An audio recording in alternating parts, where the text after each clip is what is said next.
Well, he tries to drag it down, but Shaheen Shah Afridi smashes it away.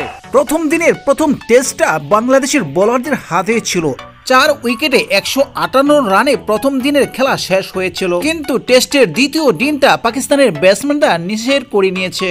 Saud Shakil এবং মোহাম্মদ রিজওয়ান পাহাড়ের মতো শীতল হয়ে দাঁড়িয়েছিলেন। দ্বিতীয় দিনে দুজনের রেকর্ড পরিমাণ পার্টনারশিপ হয়। সারাদিন খেলে লাঞ্চের পরে এসে সৌদ শাকিল 141 রান করেন 261 বল খেলে। মেহেদী হাসান মিরাজের শিকার হন, কিন্তু একটি পাস আলগে রাখেন মোহাম্মদ রিজওয়ান। 171 রান করেন 239 বল খেলে। 11টি 4 ও 3টি ছক্কার মার ছিল এই ইনিংসের মধ্যে। এক পাস আলগে রেখে অপরিচিত আছেন মোহাম্মদ রিজওয়ান।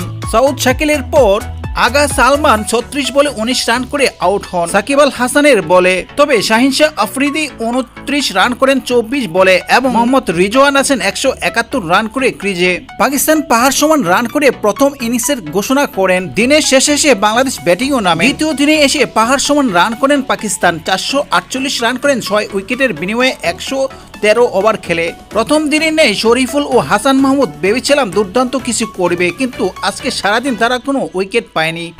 সাকিব এবং মেহেদী একটি করে উইকেট নেন। বাংলাদেশ প্রথম ইনিংসে 27 রান করে দ্বিতীয় দিনের খেলা শেষ করেন।